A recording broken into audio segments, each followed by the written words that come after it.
ठीक है. So geometry. So let's start with very basics of geometry. The most fundamental thing of geometry is what we know as a point. ये बिंदी है, इसको हम point बोलते हैं. ठीक है. If you have set of points extending. हाँ. हाँ सर, मैं कह रहा था आप इसको रिकॉर्ड कर लोगे क्या सर? वैसे तो आता है बट सर ये मेरा नेटवर्क इशू हो रखा है आज, बहुत गंदा वाला.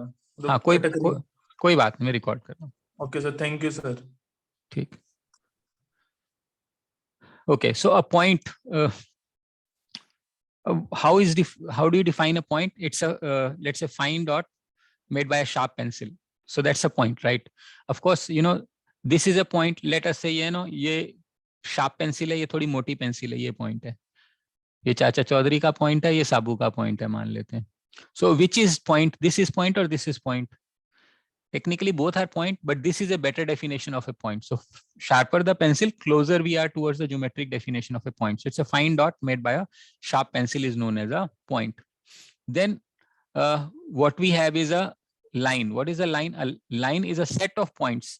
अगर हम किसी भी पॉइंट को सेट ऑफ पॉइंट्स को एक्सटेंड कर दें, infinity on both the directions. ये एरो जो इंडिकेट करता है वो इन्फिनिटी को इंडिकेट करता है, ये एरो इन्फिनिटी को इंडिकेट करता है. तो set of points extending to infinity in both the direction is defined as line, right? Line is always represented as small alphabet L, M, and so on and so forth, right? So this is a line. Now normally we use the word line, but we actually study a part of a line. So that means if I fix 2 points here, let's say I fix a point here A, I fix a point here B, right? So this is a portion between this infinity. मान लो इसको extend कर दें, इसको extend कर दें, तो fix कर दिया. So this portion is known as a line segment. Now we actually, when we study, we mostly talk about line segment, but we end up saying it as a line.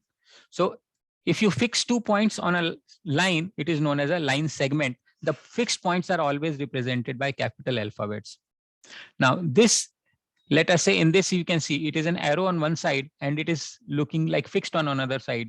Such a line which is fixed at a point and extending to infinity on other side is known as a ray. तो ये ray है, ये मेरी line है, ये मेरी line segment है.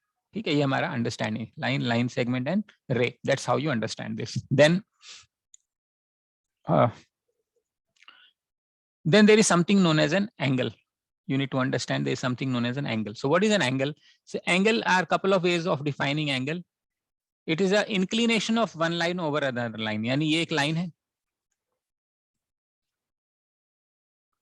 और मान लेते हैं ये कोई दूसरी line है. So one line is inclined, यानी झुकी हुई है. So let us say this is line, AB, and this is line AC. So AC is inclined. So the angle of inclination of line with respect to AC in anti-clockwise direction is known as angle. तो ये मेरा angle कहलाता है. So inclination of one line with respect to another line. तो angle की हमारी ये definition हो जाएगी, inclination of one line over other line. किस normally किस में होता है? In anti-clockwise direction. समझ में आ रहा है? In anti-clockwise direction.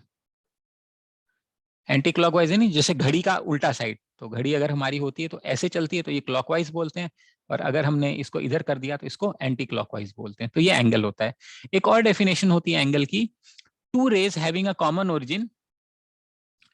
ठीक है, टू रेज मान लेते हैं, एक रे ये है मेरे पास, ठीक है, और एक रे मान लेते हैं ये है. Two rays having a common origin, तो एक ही, ठीक है, that is known as an angle. So two ray having a common origin, that is one.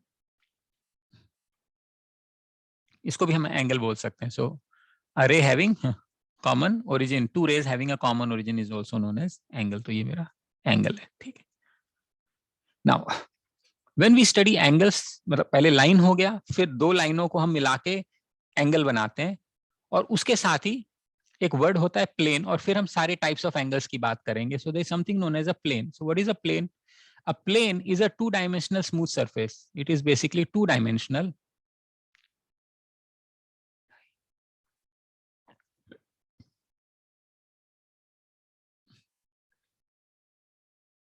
smooth surface. extending to infinity in all the directions. To infinity in all directions. क्या मतलब है इस बात का? इस बात का ये मतलब है, मान लेते हैं हमारे पास कोई भी, मान लेते हैं बोर्ड है या ये फोन है, मान लेते हैं, ठीक है। तो ये एक तरह का प्लेन है, इट इज प्लेन, बट ये क्या है, इस प्लेन में बाउंड्री है, ये ऐसे फिक्स हो गया, इसकी थिकनेस नहीं मान रहे, सिर्फ इसकी बात कर रहे हैं। तो ये मेरा प्लेन है। अगर हम इसको ऊपर इन्फिनिटी ले जाएं, नीचे इन्फिनिटी ले जाएं, इधर इन्फिनिटी ले जाएं और इधर इन्फिनिटी ले जाएं, उस केस में ये जो प्लेन है, ये मतलब ये बाउंड्री है ना, अगर ये बाउंड्री हटा दें, so this will be known as this is called as a plane. तो कोई भी स्मूथ सरफेस होगा, 2 डायमेंशनल स्मूथ सरफेस होगा जिसमें लेंथ और ब्रेथ होती है, वो प्लेन है। अगर आप मॉनिटर पे पढ़ रहे हैं तो जो मॉनिटर है उसको अगर हम चारों तरफ एक्सटेंड कर दें तो हम उसको प्लेन के नाम से जानते हैं, ठीक है। तो ये हमारा प्लेन की अंडरस्टैंडिंग है।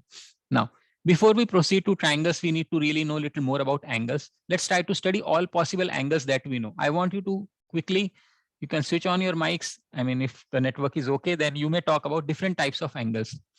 So सबसे पहले वाला जो एंगल हम पढ़ते हैं क्या होता है वो? What is this known as? Acute angle. Very good. This is known as an acute angle, which is less than 90. 0 से 90 के बीच का जो एंगल होता है हम उसको acute एंगल बोलते हैं, ठीक है। And then this will be known as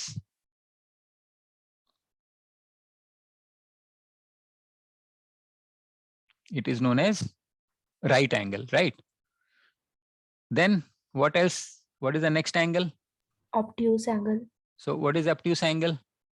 Greater than 90.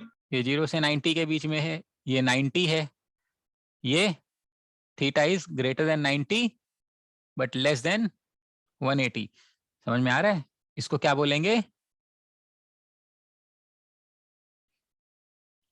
Obtuse angle, ठीक। उसके बाद कौन सा एंगल बनेगा?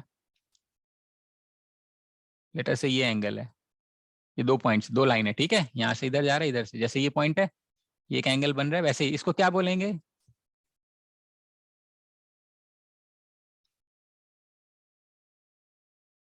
इसको बोलेंगे स्ट्रेट एंगल, ठीक है।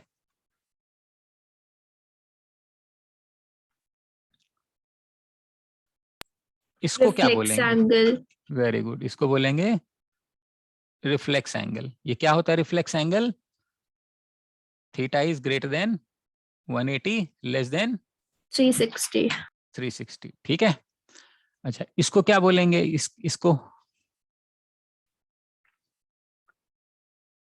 इसको बोलते हैं कंप्लीट एंगल। इसको बोलते हैं कंप्लीट एंगल। कितना है ये? 360 degree angle. So this is known as a complete angle. समझ में आ रहा है? Acute angle, right angle, straight angle, obtuse angle, reflex angle and complete angle. इसके अलावा और कोई एंगल्स?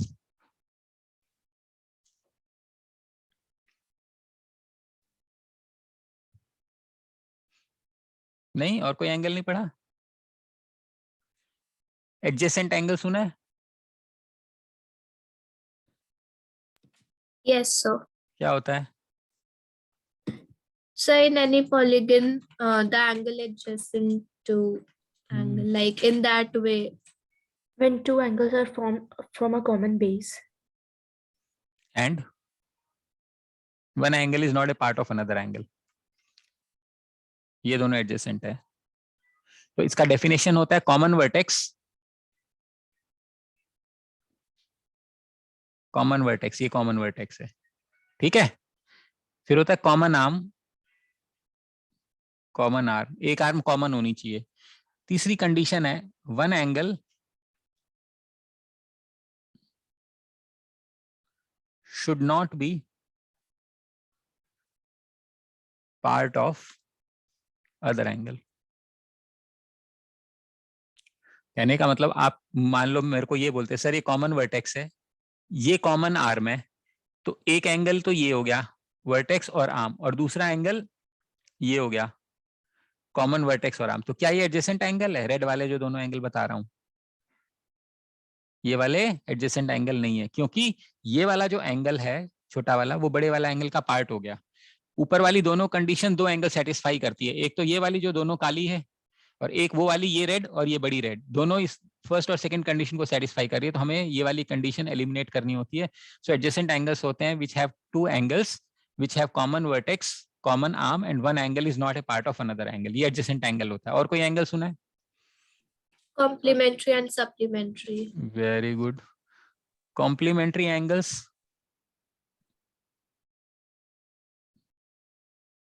क्या होते हैं? Complementary angles, Angle A plus B equal to 90 degree. so if sum of two angle is equal to 90 degree then we say it is a complementary angle। तो एक angle मान लो ये अल्फा और ये एंगल है मान लो बीटा, तो अगर अल्फा प्लस बीटा 90 हो गया तो हम उसको क्या बोलेंगे? Complementary angle. ठीक है, किसी को कॉम्प्लीमेंट्री और सप्लीमेंट्री में प्रॉब्लम तो नहीं होती है? सप्लीमेंट्री एंगल्स क्या होते हैं? Sum of two adjacent angles is 180. Is it necessary for them to be adjacent? No, it's not necessary.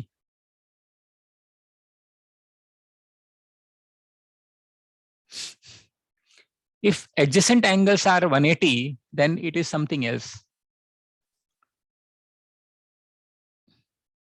For example, मान लो इस केस में adjacent angle है P और Q,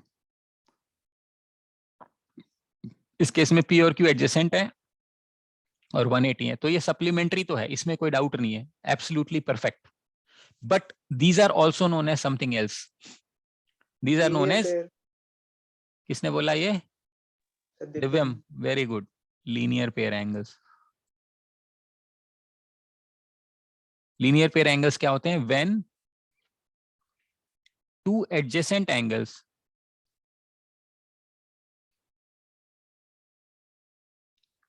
are supplementary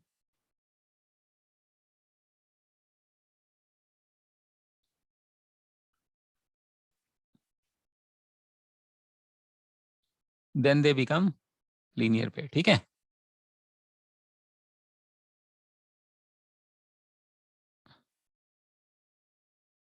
now how is linear pair angle different from supplementary angle? Of course, which is a bigger set?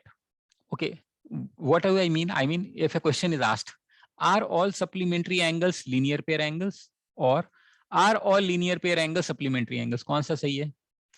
Second statement. Second का मतलब क्या है? all linear pair angles are supplementary। Yes, sir. क्या सारे supplementary linear pair होंगे? जरूरी नहीं है। ठीक है, सो क्यों नहीं होंगे? एक एग्जांपल बता देता हूं कहां पे। मान लेते हैं हमारे पास एक ये सर्कल है और इसके अंदर मान लेते हैं अपन एक कोई कोई भी एक क्वाड्रिलेटरल टाइप डाल दिया, मान लेते हैं स्क्वायर डाल दिया, कुछ भी, कोई भी क्वाड्रिलेटरल हो सकता है। इसको साइक्लिक क्वाड्रिलेटरल बोलते हैं। ऑपोजिट का जो सम होगा ना वो हमेशा क्या बनेगा? 180 degree. It is always supplementary. अब ये कोई जरूरी नहीं है ऐसा फिगर बनाए, मैंने ऐसे बना दिया, मान लो ये है, ये है, ये है, ये, ठीक है। अब ये तो स्क्वायर नजर आ रहा था, ये वाला जो एंगल होगा और ये वाला जो एंगल होगा वो हमेशा क्या होगा? सप्लीमेंट्री होगा। ये एंगल है, ये एंगल है, सप्लीमेंट्री। तो ये दोनों सप्लीमेंट्री तो है, बट क्या लीनियर पेयर है? नहीं। सो इसको बोलते हैं cyclic quadrilaterals. Opposite angles in a cyclic quadrilateral are supplementary. Important बात है हर एग्जाम्स के लिए, बैंकिंग के लिए, एसएससी के लिए तो ज्यादा इंपॉर्टेंट है, और आईपीएम में ये किसी एक क्वेश्चन का हमेशा पार्ट बनेगा। डायरेक्ट आंसर है। मान लो एक सर्कल बना दिया, मैंने कहा ये 60 डिग्री है, तो बताओ ये कितना होगा? सीधा आंसर, सीधा क्वेश्चन, क्या बनेगा? ये 120, एंड ऑफ द स्टोरी। ठीक है, तो एक ये प्रॉपर्टी हमारी लीनियर पेयर सप्लीमेंट्री एंगल्स, ये हमें डिफरेंस समझ में आना चाहिए, क्योंकि दोनों का सम 180 होता है तो हमें कंफ्यूजन हो जाती है कौन सा क्या है और फर्क क्या है। तो आपको फर्क अब साफ समझ में आ गया होगा। सर, हाँ बोलो। ये सर क्वाड्रिलेटरल सर्कल में होना चाहिए, जरूरी है? हाँ बिल्कुल जरूरी, इसीलिए इसको साइक्लिक बोलते हैं, साइक्लिक क्वाड्रिलेटरल। हम पढ़ेंगे इसको अभी आगे इसी चैप्टर में पढ़ेंगे। ये जो आपने कॉम्प्लीमेंट सप्लीमेंट्री पे बताया लीनियर पेयर वाला, कॉम्प्लीमेंट्री पे भी ये रीजन लगता है कि उसमें एडजेसेंट हो ना हो, बट उनका सम 90 होना चाहिए, तो वो कॉम्प्लीमेंट्री है। हाँ, सम ऑफ टू एंगल्स 90 होना चाहिए, एडजेसेंट हो या ना हो जरूरी नहीं है। ओके सर, ठीक है, अगर एडजेसेंट होंगे तो पक्का राइट एंगल बनेगा, बस ये। जैसे इसमें एडजेसेंट होंगे तो लीनियर पेयर मतलब स्ट्रेट लाइन बनेगी, उसमें अगर एडजेसेंट होंगे तो पक्का राइट एंगल बनेगा, ये बात है। ओके। ठीक है, ओके। इसके अलावा और कोई एंगल सुना है आप लोगों ने? कुछ हमने मिस कर दिया हो? बहुत ही बेसिक सा मिस कर दिया हमने एक। Opposite angles. ऑपोजिट एंगल्स किसके?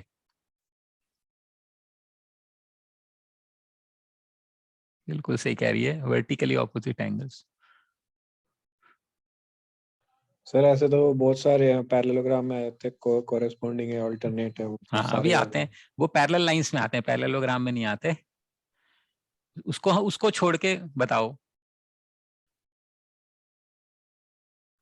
वो भी करेंगे, नेक्स्ट वही करेंगे अब। Vertically opposite angles are equal, मान लो ये ए है तो ये डेफिनेटली बी होगा, ऑब्वियसली 180 माइनस ए होगा। ठीक है, तो ये वाला एंगल ये वाला एंगल के बराबर, तो इसमें कोई चक्कर नहीं। कोई भी दो लाइनें आपने काटा मार दिया ना ऐसे ऐसे, तो ये वाला एंगल इसके बराबर होगा, ये वाला एंगल इसके बराबर होगा। इसको बोलते हैं vertically opposite angles are equal. ठीक है, उसके बाद इंटीरियर एंगल हो सकते हैं, एक्सटीरियर एंगल हो सकते हैं। ऑफ कोर्स मैं ट्रायंगल पढ़ाऊंगा तो इंटीरियर एक्सटीरियर के बारे में बताऊंगा, बट उसके पहले जो अभी मेरे को किसने बोला कि सर इसमें तो बहुत सारे हो सकते हैं, वो जैसे कि alternate interior angle, vertically opposite angle, वो वाला भी हम पढ़ेंगे। तो ये बेसिक एंगल्स की डेफिनेशन है। ये लगभग हमने सारे एंगल्स कवर कर लिए। ऑफ कोर्स कुछ कुछ एंगल्स जो बचे हुए हैं वो हम इन ड्यू कोर्स पढ़ेंगे, बट इंडिपेंडेंटली जितने एंगल्स होते हैं वो हमने अभी कवर कर लिए हैं। इसके बाद हमारे पास जो नेक्स्ट आइडिया आता है एंगल्स में, वो आता है what we call as parallel lines. ठीक है, so we need to understand parallel lines. तो व्हाट आर पैरेलल लाइंस? इसको बोलते हैं पैरेलल लाइन। क्या होती हैं? How do you define parallel line? Sir, that does not meet at any point up to infinity. Okay, मान लो ऐसे ऐसे कर दिया मैंने, they will never meet. Straight line नहीं है। स्ट्रेट लाइन नहीं है। Okay, let's say this pen is a straight line. Now this pen is also a straight line. ऐसे मुड़ दिया, they will never meet. Is it parallel? Same plane होना चाहिए। Very good. Now, so the idea is two straight lines which do not meet and lie in the same plane. तो जब हम parallel line study करते हैं तो basically हम ये अज्यूम कर लेते हैं कि हमारी प्लेन्स जो है वो सेम है। तो अगर हम दो सीधी लाइन बनाएं जो कभी भी नहीं मीट करेंगी सेम प्लेन में, इस केस में जो मेरा प्लेन है वो मेरा स्क्रीन है, जो आपको स्क्रीन नजर आ रहा है दैट इज माय प्लेन, वो स्ट्रेट लाइन है। और मेरे पास मैंने दो लाइनें बना दी, ठीक है, जो कभी भी नहीं मीट करेंगी, उनको हम पैरेलल लाइंस बोलते हैं। क्या मान लो ये लाइन एल है, क्या ये एम है? Can I say L is parallel to M इस केस में? Yes, sir. नहीं, वो दिख रहा है और है भी, लेकिन मान नहीं सकते। हमें ये दिया गया होगा ऐसा, या तो सिंगल या डबल। ये इंडिकेट करता है पैरेलल लाइन को। मैंने ये लाइन बना दी ऐसे और मैंने कहा ये ऐसा है, इसका क्या मतलब है? इसका मतलब है दोनों पैरेलल हैं। वो ड्राइंग की प्रॉब्लम है। ठीक है, this is an indication of parallel lines. Of course उसने बोल दिया कि पैरेलल मान लो एग्जामिनर ने, तो अलग बात है, लेकिन ये इंडिकेशन होता है पैरेलल लाइंस का। इस केस में हम लिख सकते हैं L is parallel to M. ठीक है, मान लेते हैं मैंने एक लाइन और बना दी, मान लेते हैं मैंने एक लाइन और बना दी, लेट अस से एन। तो हमें पता है कि जो एम जो है is parallel to N. What can you say about L and N? क्या एक दूसरे ये भी पैरेलल होगा। ये भी पैरेलल? तो इसमें जो पैरेललिज्म है ना, मतलब यहाँ जो पैरेलल है वो ट्रांजिएंट है, वो ट्रांसफर हो जाती है। तो मान लो मैंने कहा कि L is parallel to M and M is parallel to N, I can always say L is parallel to N, and it will continue. A parallel to B, B parallel to C, C parallel to D. I can say every line is parallel to every other line. That is the inference that can be drawn in terms of parallel lines. यहाँ तक बात समझ में आती है? और भी definition है। Every point on this line one will have 1-to-1 correspondence with every point on the other line and this distance will always be maintained. इस टाइप से भी आप पैरेलल लाइन की डेफिनेशन, मतलब सीधी लाइन है, वर्टिकली लाइन होगी, मतलब इस पॉइंट के साथ एक पॉइंट होगा जो करस्पॉन्डिंग होगा, इसका डिस्टेंस सारे डिस्टेंसेस कांस्टेंट होने चाहिए in the same plane, then also the line becomes by very definition it will become parallel line. ठीक है, ये पैरेलल लाइन होती है। जब हम पैरेलल लाइन पढ़ते हैं तो इसके साथ हम एक चीज और पढ़ते हैं जिसको बोलते हैं ट्रांसवर्सल। इसके साथ हम एक और चीज पढ़ते हैं जिसको बोलते हैं transversal. What is transversal? Sir जो दो पैरेलल लाइंस को कट करती है बीच में से। अच्छा, अगर वो Straight line. लाइन पैरेलल ना हो तो क्या वो ट्रांसवर्सल बोल सकते हैं अपन? सर वो पैरेलल नहीं होगी तभी वो ट्रांसवर्सल होगी। तब भी होगी, मान लो ये है। ट्रांसवर्सल तो कट करेगी ना। अच्छा, तो अब मान लो मैंने ये बना दिया, क्या ये रेड वाली लाइन ट्रांसवर्सल है? नहीं सर, इसके लिए पहले दोनों का पैरेलल होना जरूरी है। नहीं, कोई जरूरी नहीं है, ट्रांसवर्सल है ये। बट होता क्या है कि हम जब ट्रांसवर्सल पढ़ते हैं हमेशा पैरेलल लाइंस के वक्त पढ़ते हैं, तो हमारे दिमाग में सेट हो जाता है कि जी पैरेलल लाइंस को कट करने वाली line transversal, any line which cuts two और more straight lines is known as transversal, end of the story. ठीक है, नाउ लेट्स से नाउ अब ये पैरेलल है नहीं है हमें पता नहीं है, लेट्स अज्यूम ये लाइन है। अब हमारे पास दो लाइनें हैं और एक ट्रांसवर्सल है। So this transversal will lead to a generation of how many angles? 8 angles. 1, 2, 3, 4, 5, 6, 7, 8. Right. Now there are 8 angles that we have generated in this transversal. Now we can use certain properties. There are certain things that we know. We know angle 1 is equal to angle 4. Angle 2 is equal to angle 3. Angle 5 is equal to angle 8 and angle 6 is equal to angle 7। ये कैसे पता है हमें? Vertically opposite angles. ठीक है ना, चाहे ये लाइन पैरेलल है चाहे ये लाइन पैरेलल नहीं है, ये हमेशा एंगल्स इक्वल होंगे ही होंगे। समझ में आ रहा है? चाहे ये पैरेलल है और चाहे ये पैरेलल नहीं है, ये लाइंस हमेशा इक्वल, ये एंगल्स हमेशा इक्वल ही होंगे। अब there are certain more nomenclatures that we have that we need to understand. Now angle 3 and angle 6, angle 3 and angle 6, they will be known as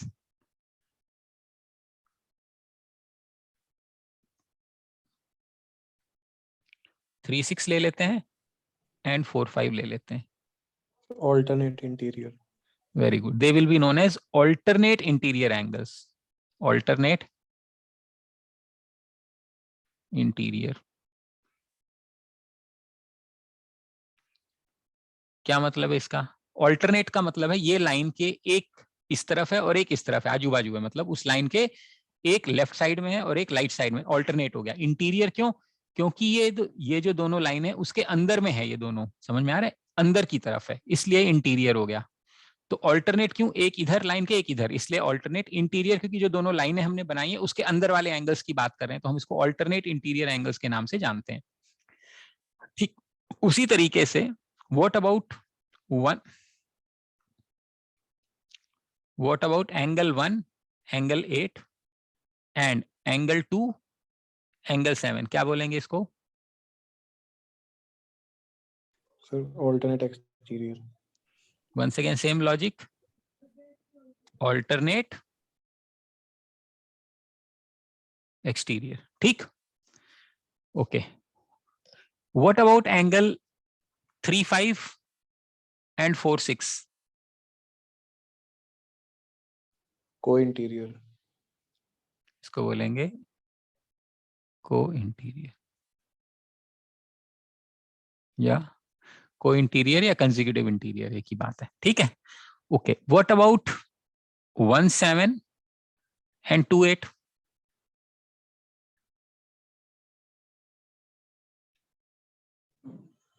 Co-exterior.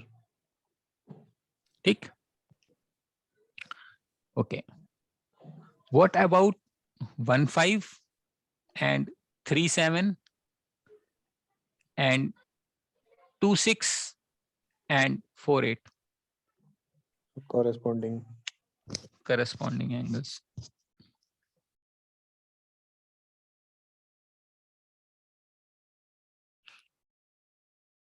अब समझाता हूं एक बार। को इंटीरियर क्यों बोलते हैं? इंटीरियर अंदर की तरफ 3 और 5, और को यानी एक ही तरफ है, तो 3, 5 को इंटीरियर, 4, 6 को इंटीरियर। उसी लॉजिक से 1, 7 को यानी सेम साइड एक्सटीरियर, क्योंकि ये लाइन के बाहर है। 3, 5 लाइन के अंदर है इसलिए इंटीरियर, 4, 6 अंदर है इसलिए इंटीरियर, 1, 7 बाहर है इसलिए एक्सटीरियर, को एक्सटीरियर यानी सेम साइड, 2 and 8 को यानी सेम साइड, एक्सटीरियर यानी बाहर की तरफ, ठीक है। अब करस्पॉन्डिंग एंगल का क्या मतलब होता है? करस्पॉन्डिंग एंगल का मतलब होता है जो पोजीशन, अब ध्यान से देखो, दो सेट तैयार हो गए, एक ऊपर वाला सेट तैयार हो गया, एक नीचे वाला। जो पोजीशन एंगल 1 की ऊपर वाले सेट में है वही पोजीशन एंगल 5 की नीचे वाले सेट में है। 1 इज करस्पॉन्डिंग टू 5। जो पोजीशन 3 की है इसमें वो पोजीशन 7 की है इसमें।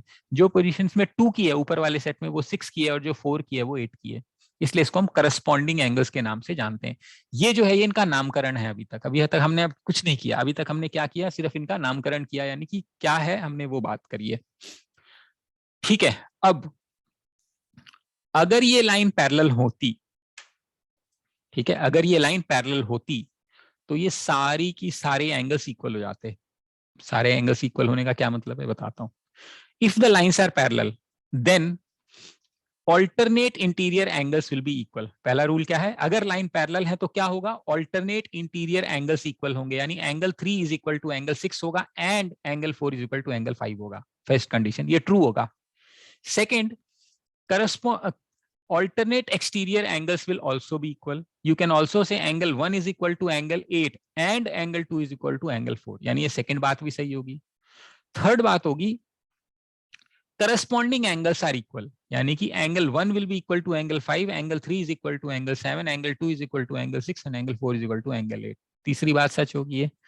Fourth, co-interior angles will be supplementary, यानी angle 3 plus angle 5 is equal to 180 degree and angle 4 plus angle 6 is equal to 180 degree. That is means co-interior angles are supplementary.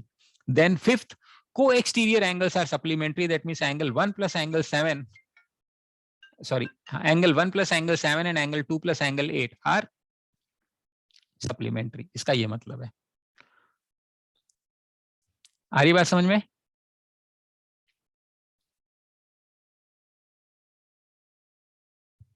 Yes, sir.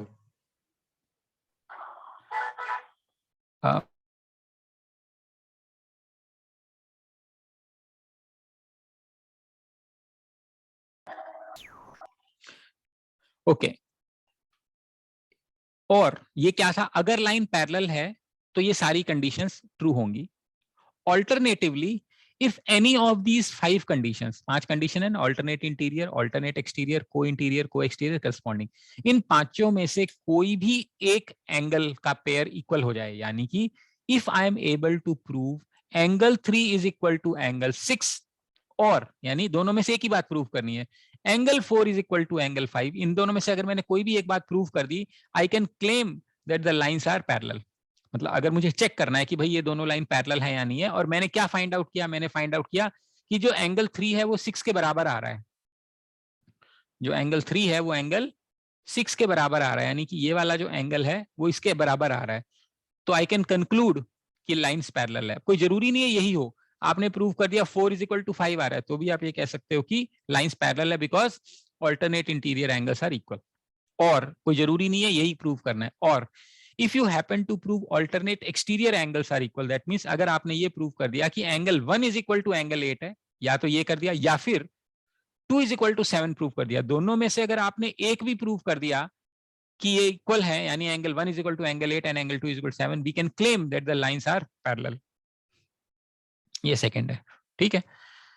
Third, if you happen to prove co-interior angles are supplementary, यानी angle 3 plus angle 5 आपने prove कर दिया 180, या फिर 4 plus 6 180, दोनों में से कोई भी एक बात आपने प्रूव कर दी, तो हम ये क्लेम कर सकते हैं कि हमारी लाइंस क्या हैं? Parallel.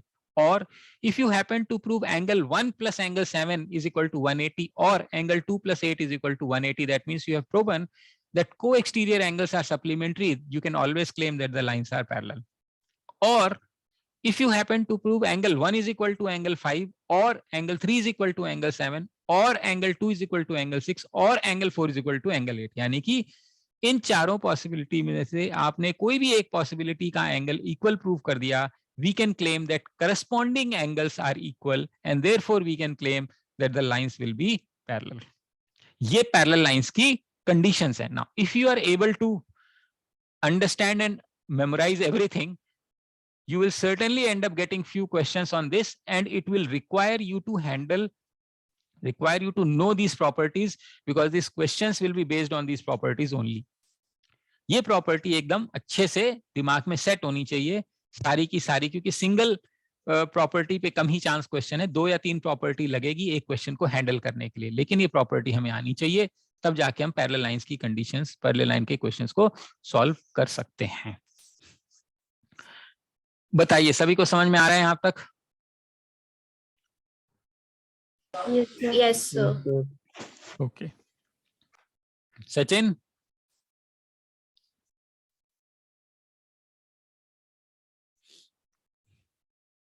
Sachin, you there?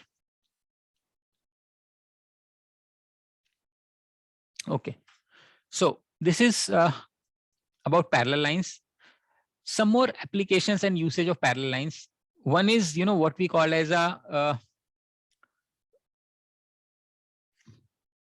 in triangles we have what we call as a basic proportionality theorem, right? BPT.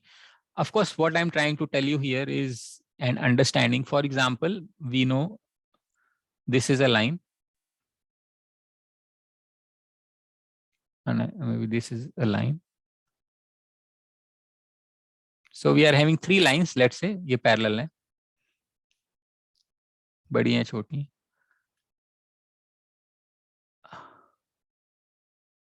This is a transversal.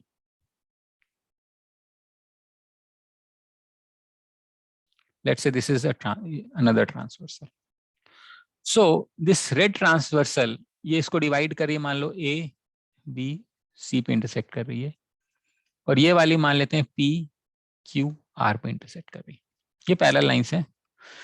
अब ध्यान से देखो तो जो रेड वाली लाइन है वो ज्यादा तिरछी है, ज्यादा टेढ़ी लाइन है ना?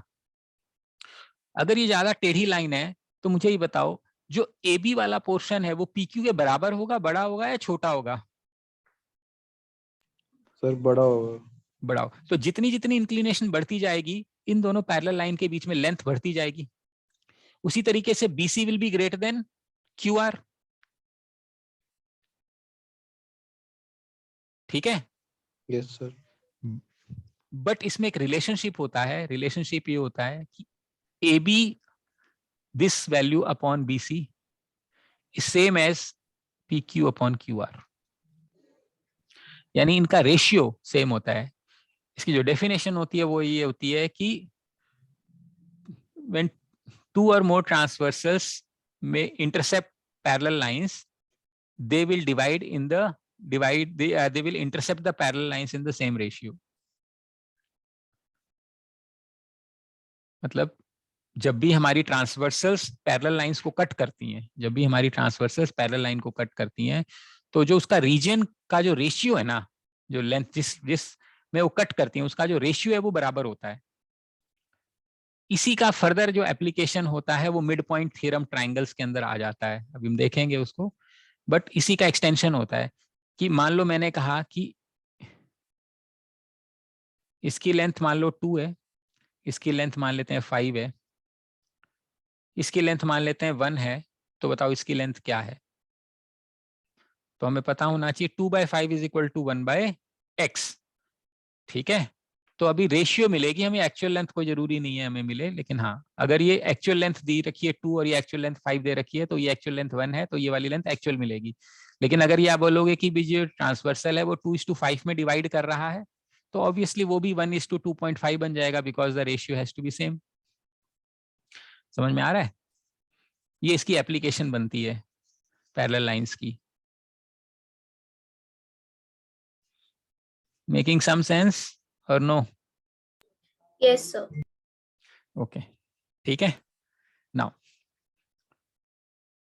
let's start with now triangles. Now this was what we did. First we studied points, lines, planes, and then we talked about, you know, different types of angles, and then we talked about parallel lines and then certain properties of parallel lines.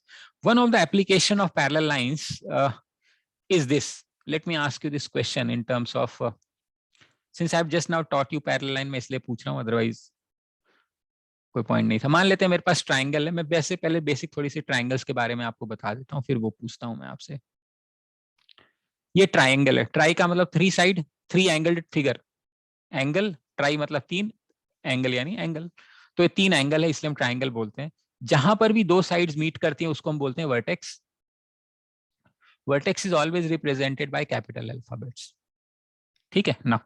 The length which is opposite to the representation of vertex is always represented by small alphabets. जो length है वो small alphabet से represent करी जाती है. जो standard way of representing है कि अगर मेरा एंगल ए, ये वाला एंगल ए माना है तो इसके सामने वाली साइड को हम स्मॉल ए मानेंगे. ये एंगल बी माना है तो इसको सामने वाली साइड को बी मानेंगे. सी माना है तो सामने वाली साइड को स्मॉल सी मानेंगे. ये इसका बेसिक रिप्रेजेंटेशन होता है एक ट्राइंगल का. ठीक है. Of course depending upon the length and depending upon the angle we can classify these triangles also. जैसे कि एक है based on angles, मान लेते हैं हम based on angles करते हैं. तो सबसे पहला ट्राइंगल कौन होगा? क्लासिफिकेशन करें बेस्ड ऑन एंगल्स तो पहला ट्राइंगल क्या बनता है? हम जिसको बोलते हैं एक्यूट एंगल ट्राइंगल. क्या होता है acute angle? All the Sir, angles are less than जिसमें 90 degree. ऑल एंगल्स एक्यूट होते हैं. Less than 90. ठीक. सेकंड हम उसको राइट एंगल ट्राइंगल बोलते हैं. वो क्या होता है? 2 एक्यूट और एक 90 डिग्री सर. तो एक 90 डिग्री बनेगा और बचे हुए दोनों ऑब्वियसली एक्यूट ही बनने चाहिए. उसका रीजन है ऑब्वियस. क्यों बोल रहा हूँ? क्योंकि सम ऑफ द एंगल फिक्स है हमारा. ओके अभी देखते हैं उसको. एक्यूट एंगल, राइट एंगल, फिर क्या बनता है मेरा? Obtuse angle triangle. ये क्या होता है? One of the angle is greater than 90. Very good. So one angle is greater than. दो एंगल क्यों नहीं हो सकते greater than 90? It will give us some greater than 180. अच्छा तो इसका मतलब है sum of a triangle is 180 degree. जो आप कह रहे हो इसका क्या मतलब है? Angle A plus angle B plus angle C has to be 180 degree. Yes. तभी तो sir. एक एंगल अगर 90 से बड़ा है तो दूसरा एंगल 90 से बड़ा नहीं हो सकता. अगर ऐसा हुआ तो दोनों सम 180 से बड़े हो जाएंगे. ये हम कैसे कह सकते हैं कि तीनों का सम 180 है?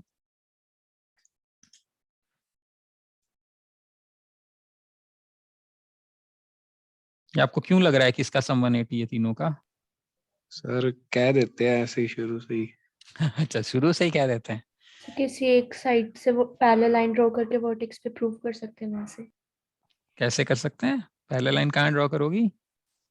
किसी भी एक वर्टेक्स से टच होती है उसके ऑपोजिट साइड पे. हाँ अभी अभी हमने कुछ पढ़ा था, मैं इसलिए पूछ रहा हूँ. वरना तो मान लो मैंने वर्टेक्स पे लाइन बनाई, ये स्ट्रेट लाइन है और अगर ये एंगल होगा तो ये इस पॉइंट पे अगर हमने अभी अभी पढ़ा था स्ट्रेट लाइन में कितना एंगल होता है? ये 180. 180. ये तो पता ही है और हमने कंस्ट्रक्शन करी है. अब ये लाइन जो हमने कंस्ट्रक्शन करी है that is constructed as this line parallel to this line. इसको एक्सटेंड भी कर सकते हैं, कोई बात नहीं. ये दोनों लाइन पैरेलल हैं. If they are parallel line, this by construction obviously हम एक लाइन ऐसा बना सकते हैं, ऐसा एंगल भी बना सकते हैं, सीधा भी बना सकते हैं जो कि पैरेलल हो given side. In that case this length AB is acting as a transversal. AB is acting as a transversal. अभी अभी हमने पढ़ा था पैरेलल लाइन में अगर ये दोनों लाइन पैरेलल है, ये ट्रांसवर्सल है, तो क्या क्या हम बोल सकते हैं? If this angle is B, so this angle will also be B. क्यों? Alternate interior angles are equal. If this angle is C, then this angle is also C. Why? Because alternate interior angles are equal. And this angle is given to me, ये तो CC हो गया. This angle is given to me as A. By construction, this is a straight line. So angle B plus angle A plus angle C is equal to 180 degree. But this is same as the angle of triangle also. A plus B plus C. तो हमने B plus A plus C निकाला, is same as A plus B plus C. Therefore, angle in a triangle is always 180 degree, which is nothing but once again an application of a parallel line जो हमने अभी भी पढ़ा था, वहां से ही prove बन जाता है. ठीक है. तो ये हमारा एक्यूट एंगल हो गया, राइट एंगल हो गया और ऑब्ट्यूस एंगल हो गया. अब मान लेते हैं this is based on angles. In a right angle triangle we know, मान लेते हैं मैंने एक ट्राइंगल बनाया ऐसे,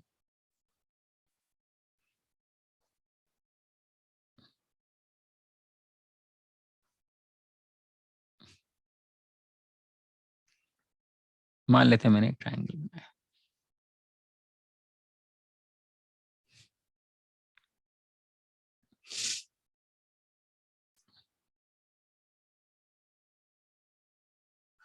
So if this length is small a, this length is small b, this is C. What do we know? B square is equal to A square plus C square. समझ में आ रही बात? ये क्या चीज है? Pythagoras theorem. So if the sum of the squares of the two side is equal to the square of third side, we will say it is a right angle triangle. If the sum of the squares of the two side is greater than the third side, yeah, third side is less than the sum of the squares of the two side, then this will represent what?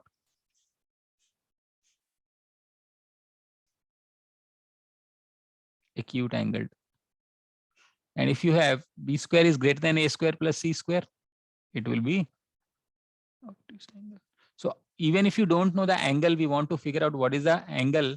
So you can figure out like this. So this is nothing but slightly more than what we know in terms of Pythagoras theorem. We all know Pythagoras theorem, right?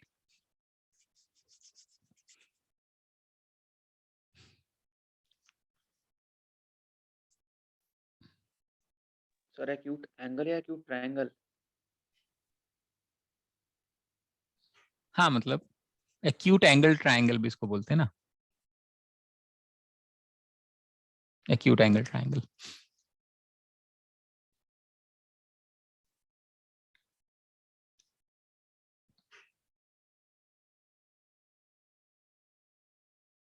Sir ये कोई भी side हो सकती है, hypotenuse की बात हो रही है सिर्फ.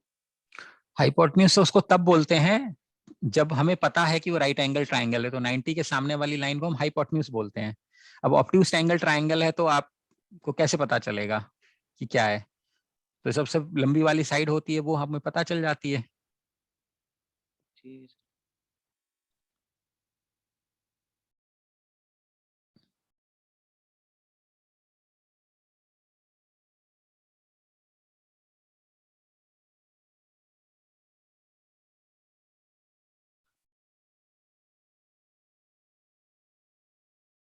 ठीक है.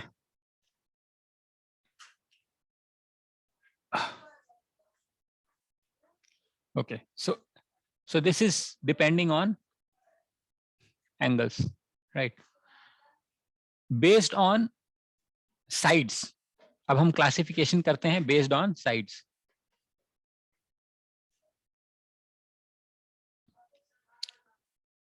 अगर all three sides are equal, इसको क्या बोलते हैं? Equilateral. Two sides are equal, इसको बोलते हैं आइसोसिलिस. ठीक है. नो साइड्स आर इक्वल, इसको बोलते हैं स्केलेन ट्रायंगल. ठीक है. तो आप इसको क्लासिफाई करो 3 3 3 3 4 5 3 3 2 3 4 8. I want you to classify this in terms of triangles. पहला वाला ट्रायंगल क्या है? Equilateral.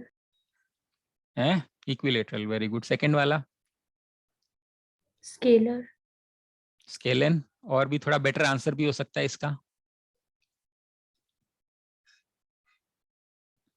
Right angle triangle. Right angle triangle, Pythagoras theorem. Next वाला, थर्ड वाला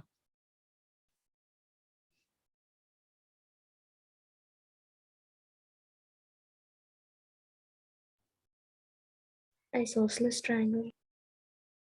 isosceles triangle. Very good. Fourth वाला सर ये ट्रायंगल तो एग्जिस्ट ही नहीं करेगा.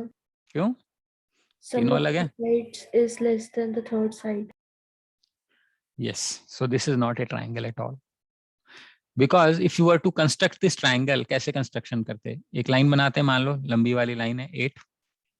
एक प्रकार लेते, कंपास लेते, यहाँ से मेजर करते मान लो 3 सेंटीमीटर, तो यहाँ पे आ जाता 3, और इसको कवर करते 4 यहाँ पे आ जाता. तो कहीं तो मैच नहीं किया ना. मैच कराने के लिए क्या करना पड़ता? ये छोटा होना चाहिए था, ये आर्क लिया यहाँ पे कट किया, ये आर्क लिया यहाँ कट किया, तब जाके ट्राइंगल बनता था. ऐसे कंस्ट्रक्शन करते थे. सो इसका मतलब है for a triangle to form, sum of any two side should necessarily be less than the, sorry, greater than the third side or the difference of any two sides should be less than the third side. तो ये दो condition है कि sum of any two sides should be greater than third side, या फिर difference of any two sides should be less than third side. ठीक है, ये कैरेक्टरिस्टिक्स हैं, प्रॉपर्टीज हैं हमारी ट्राइंगल की। सर हम्म। सर ये पॉइंट दोनों समझ नहीं आया सर, मतलब ये कैसे हुआ? क्या चीज कैसे हुआ? देखो, किसी भी दो साइड का सम, जैसे इन दोनों का सम 7 हो गया ना, 7 इससे कम है ना, तो ये ट्राइंगल नहीं बन सकता। कैसे बनता है ट्राइंगल, याद है 7वीं 8वीं में एक लाइन मतलब बनाते सर, थे। मतलब कोई भी दो साइड्स का सम करेंगे तो तीसरी से ग्रेटर ही होना चाहिए।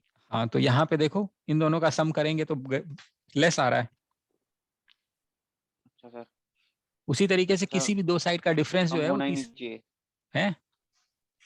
हाँ ग्रेटर ही होना चाहिए, मतलब दो हाँ साइड्स का सम। हाँ, इक्वल भी नहीं हो सकता। अगर इक्वल होता, मान लो ये अगर मान लेते हैं अपना 8 है, 4 4 कर देते तो एग्जैक्टली 4 यहाँ से यहाँ 4 और यहाँ से यहाँ 4, एक इक्वलिनियर पॉइंट्स हो जाते वो।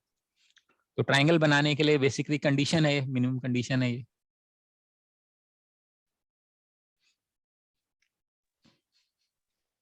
अच्छा, इक्वल भी नहीं होना चाहिए मतलब? ना,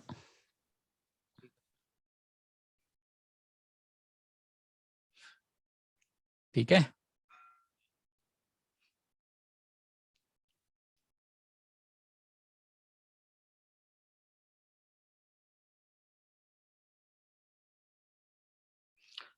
क्लियर है, यहां तक समझ में आ रही बात?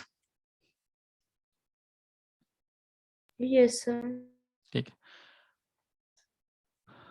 इसके बाद कुछ बात मैं बता देता हूँ इक्विलेटरल ट्राइंगल के बारे में। कुछ स्टैंडर्ड चीजें हैं, हालांकि इक्विलेटरल ट्राइंगल शायद बारी बारी आएगा, बट फिर भी मान लेते हैं मेरी साइड ए है, ये बी है, ये सी है।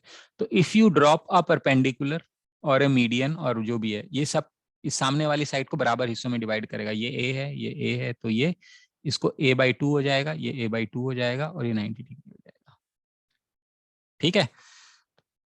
h की वैल्यू हम निकाल सकते हैं, h square is equal to a square minus a/2 का whole square, which can be taken as a square minus a square by 4, which can be taken as 3a square by 4, h can be taken as √3 by 2a। ये आपको standard result है, याद होना चाहिए कि अगर side a है तो altitude of right angle triangle is given as √3 by 2a। ये हम मेंसुरेशन में भी मैं इसको निकालूंगा, बट फिर भी एक बार चूंकि ये इंपॉर्टेंट है अभी करा देता हूँ। उसी तरीके से मान लो एरिया निकालना है, तो एरिया होता है half into base into height. Height हमें पता है, तो एरिया बन जाएगा half into A into √3 by 2a। So this is nothing but √3 by 4a square. ये आपको याद होना चाहिए, this is area of equilateral triangle. ठीक है, तो ये रिजल्ट हमें याद होना चाहिए।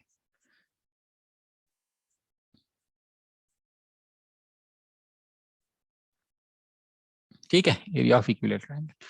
तो इन इक्विलैटरल ट्राइंगल ये दो रिजल्ट आता है। ठीक है। अब हम जो पढ़ेंगे थोड़ा बहुत वो पढ़ेंगे कि interaction between lines and A triangles. हम क्या पढ़ना चाहते हैं? Interaction between lines and A triangles. तो क्या क्या इंटरेक्शन होती हैं वो समझते हैं। ठीक है।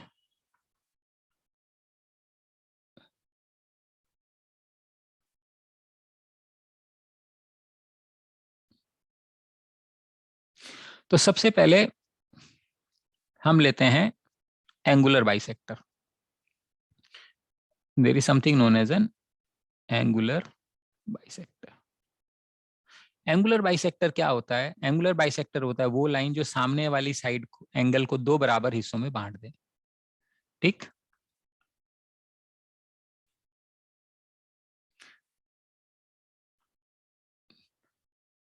तो जहां पर भी दो एंगुलर बाइसेक्टर मीट करेंगे ना, जहां पर भी दो एंगुलर बाइसेक्टर मीट करेंगे मान लो ये, ठीक है, ये बराबर है, तो दो पॉइंट ऑफ इंटरसेक्शन आएगा। तो तीसरा जो एंगुलर बाइसेक्टर है ना, वो पहले दोनों के एंगुलर बाइसेक्टर से ही पास करेगा, ये थ्योरम है।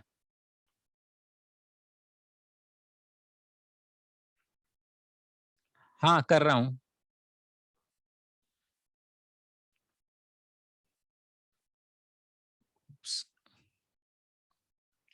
तो मान लेते हैं ये A है, ये B है, ये C है, ठीक है।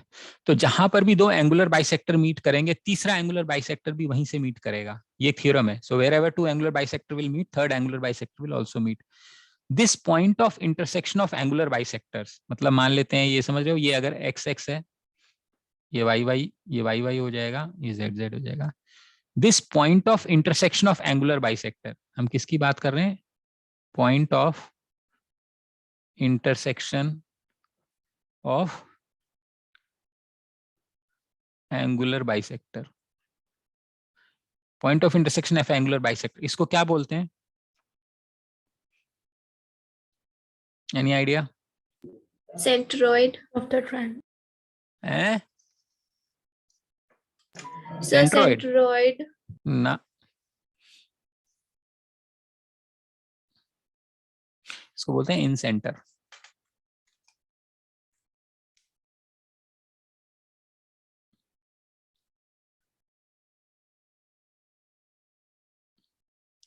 इन सेंटर, अब ये कोई जरूरी, ये इन सेंटर है, इन सेंटर से मान लेते हैं हमने एक परपेंडिकुलर ड्रॉप किया। अब ये परपेंडिकुलर भी हो सकता है और नहीं भी हो सकता है, ये वाली लाइन, ठीक है, ये परपेंडिकुलर है मान लेते हैं। मतलब ये तो मैंने जो ट्रायंगल ड्राइंग से बनाया, तो आपको एकदम परफेक्ट सा ट्रायंगल बन गया। मान लो मैं एक रैंडम सा ट्रायंगल बनाता हूँ, थोड़ा गंदा ट्रायंगल।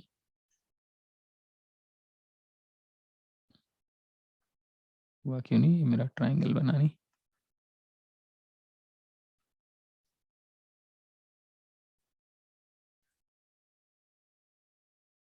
ठीक है, अब अगर मैं इसका एंगुलर बाइसेक्टर बनाता हूं, तो शायद यहां आएगा, ठीक है। इसका एंगुलर बाइसेक्टर बनाऊंगा तो यहां आएगा, और इसका एंगुलर बाइसेक्टर बनाऊंगा तो मान लो यहाँ। It is not necessarily perpendicular, it is not necessarily a perpendicular line, so I may get a perpendicular line like this. ये परपेंडिकुलर है, ठीक है। Now use this perpendicular distance, this is known as R. ये जो मैंने perpendicular बनाया ना, इसको बोलते हैं R. R is in radius. इसको इन रेडियस क्यों बोलते हैं? क्योंकि अगर आप इसको रेडियस मान के एक सर्कल बनाओगे ना,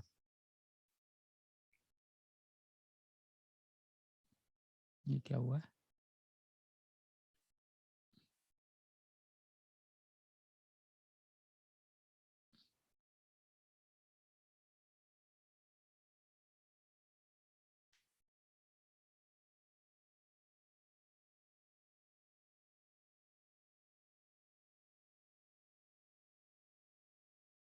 ये कौन सा सिलेक्शन हो गया? Just give me a second, मैं सर्कल बना रहा हूँ, सर्कल क्यों नहीं बन रहा?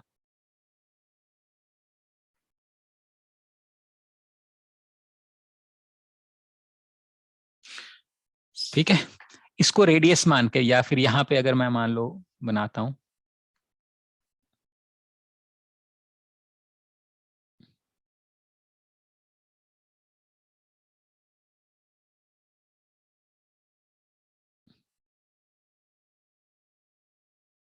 ठीक है। तो ये जो इस चीज को जो बोलते हैं ना, इसको बोलते हैं इन सर्कल। इसको क्या बोलते हैं? इन सर्कल। यहाँ पे इसको क्या बोलेंगे? इन सर्कल। क्यों बोलेंगे? बिकॉज ये तीनों साइड्स को टच करता है। समझ में आ रहा है? Point of intersection of angular bisector is known as in centre. वहां से जब हम किसी भी साइड पे परपेंडिकुलर ड्रॉप करते हैं तो उसको बोलते हैं इन रेडियस। उसको रेडियस मान के जब हम एक सर्कल बनाते हैं जो तीनों साइड्स को टच करता है, उसको बोलते हैं incircle. This radius, inradius, is given as a by s. The formula for finding out in radius is equal to a upon s. A is area of triangle, S is semi perimeter of triangle. Semi perimeter क्या मतलब होता है? Perimeter का मतलब होता है सारी sides का सम। मान लेते हैं मेरे पास ये ट्राइंगल है, ए बी सी मान लेते हैं ट्राइंगल है, ये ए है, बी है, सी है, तो पेरीमीटर होएगा ए प्लस बी प्लस सी, और सेमी पेरीमीटर का मतलब इसका आधा, ए प्लस बी प्लस सी अपॉन 2। तो किसी भी ट्राइंगल का पर point of intersection of perpendicular bisector जो होता है उसको बोलते हैं इन सेंटर। इन सेंटर से अगर आप किसी भी साइड पे, मान लो हमने तो इस वाले में इस साइड पे बनाया ना, अगर इस पे भी हम ड्रॉप करते तो यहाँ पे ये परपेंडिकुलर इस पे बनता है यहाँ पे, ठीक है। किसी भी साइड पे परपेंडिकुलर बनाओगे वो उसका इन रेडियस कहलाएगा। Using that as a radius if you draw a circle, it will touch the 3 sides of the circle. It will touch the 3 sides of the circle. That circle is known as circumcircle, and the in radius is given as a by s, which is area of triangle upon semicircle of the triangle. That's how you have to handle. ठीक है, समझ में आ रही बात? Okay. Sir ये perimeter वाली जो बात बताई आपने वो फिर से बताना एक बार। पेरीमीटर का मतलब होता है किसी भी ट्राइंगल, पेरीमीटर का मतलब होता है कोई भी फिगर है हमारे पास, कोई भी ज्योमेट्रिक फिगर है, अगर हम उसकी साइड का पेरीमीटर जोड़ दें, मतलब सारी साइड्स को जोड़ दें, हम उसको पेरीमीटर बोलते हैं, ठीक है। मान लो जिसकी बाउंड्री है, किसी भी सर्कल की बाउंड्री है, जो भी बाउंड्री को अगर हम जोड़ देते हैं ना तो उसको हम पेरीमीटर बोलते हैं। सेमी का मतलब होता है आधा, जैसे बोलते हैं सेमीफाइनल मैच है आज, सेमीफाइनल का मतलब फाइनल नहीं है ना, उसके पहले वाला आधा, तो सेमी पेरीमीटर यानी पेरीमीटर का आधा, उसको हम सेमी पेरीमीटर के नाम से जानते हैं। अच्छा, मेनली सर ये रेडियस की वैल्यू निकालने के लिए है। हाँ, रेडियस की वैल्यू निकालने के लिए।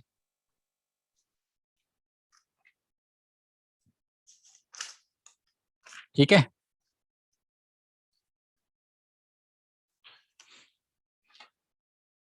अब मैं ये कुछ एक दो चीजें अभी बताने वाला हूँ, वो दिवित तुम उसको सिर्फ फॉर्मूला समझना, बाकी तुम मत समझना, ठीक है। बाकी लोग उसको पूरा समझेंगे। ये मेरा मान लो मैंने इन सेंटर बना दिया,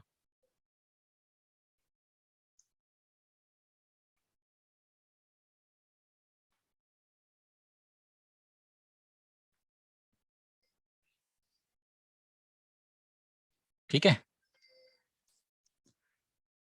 अगर मैं इस ट्रायंगल को एक्सटेंड कर दूं, इस लाइन को, ठीक है, इसको बोलते हैं एक्सटीरियर एंगल। अंदर वाला इंटीरियर है, इसको क्या बोलेंगे? Exterior angle. ऐसे ही मान लो मैंने इसको एक्सटेंड कर दिया, ये मेरा एक्सटीरियर एंगल, समझ में आ रहा है? ये बी है, ये बी है, एक्सटीरियर एंगल्स हैं, ठीक है। अगर इस एक्सटीरियर एंगल का मैं एंगुलर बाइसेक्टर ले रहा हूं,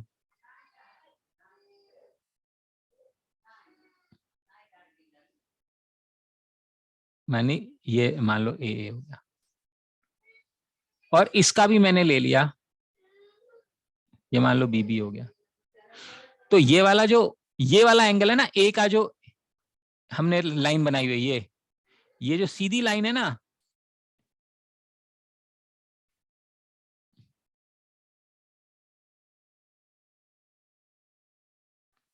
ये यहां से पास करेगी,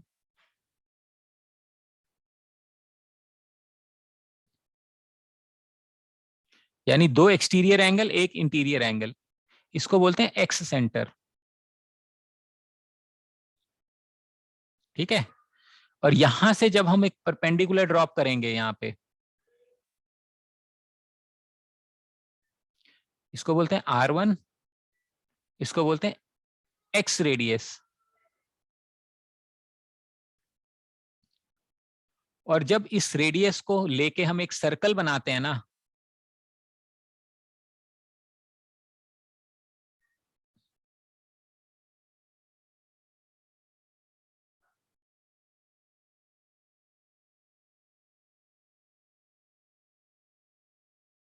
मतलब ये प्रॉपर सर्कल बनेगा। ये थोड़ा सा मैं जुगाड़ बना रहा हूं यहाँ पे फिलहाल, तो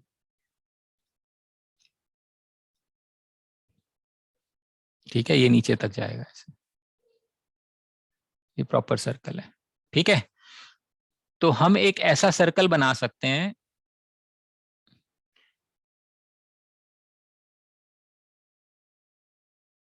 जो एक तो इस साइड को टच करेगा, किस साइड को, जहां से ये मेरा जो इंटीरियर एंगल वाली साइड है ये वाली साइड को टच करेगा, और दो एक्सटेंडेड साइड को टच करेगा। ठीक है, इस सर्कल को हम बोलते हैं एक्स सर्कल। इस सर्कल को क्या बोलेंगे, एक्स सर्कल। ठीक है, इस ये जो R1 है, R1 can be taken as A upon S minus A। A क्या है, एरिया ऑफ ट्राइंगल, और S क्या है, अभी अभी मैंने बताया था, सेमी पेरीमीटर। A क्या है, ये साइड की जो लेंथ है, क्योंकि कैपिटल A है तो ये वाली साइड की लेंथ ये हो जाएगी। ठीक है, ये एक सर्कल ऐसे बनेगा।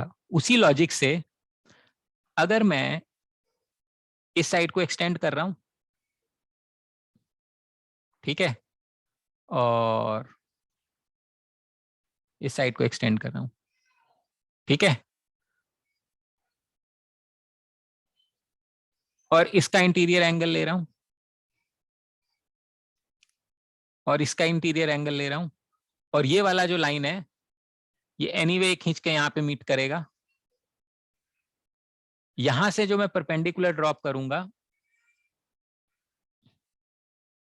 इसको मैं R2 बोलूंगा, और इसको रेडियस मान के जब मैं एक सर्कल बनाऊंगा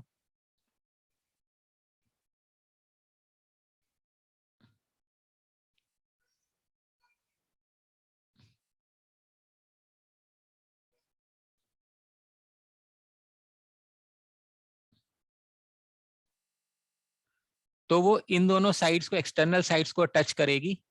ठीक है, और इसका जो ये जो R2 है, R2 की वैल्यू बनेगा A by S minus B, क्योंकि ये कैपिटल B है तो ये स्मॉल b है तो ये S माइनस बी।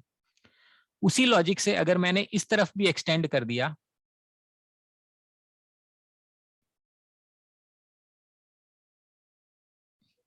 ठीक है, और इसको एक्सटेंड कर दिया ऐसे, और इनका मैंने एंगुलर बाइसेक्टर बना,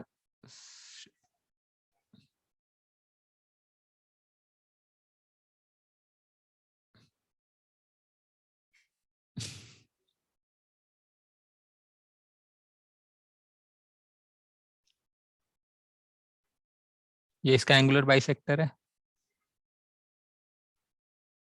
ये इसका एंगुलर बाइसेक्टर है। ठीक है,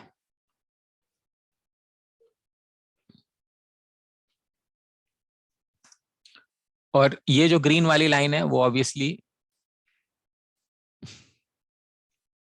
सीधी जाके इसमें मतलब मान लो मीट करेगी। ठीक है, और यहां से जब हम परपेंडिकुलर ड्रॉप करेंगे ये मेरा R3 बनेगा, और जब ऑब्वियस एक मैं जब सर्कल बनाऊंगा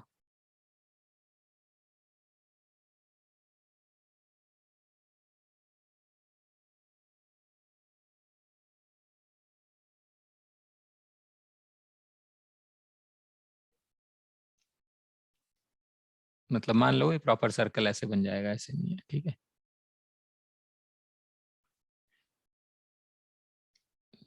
तो जो R3 बनेगा ना, ये R3 की वैल्यू बनेगी A बाय S माइनस सी।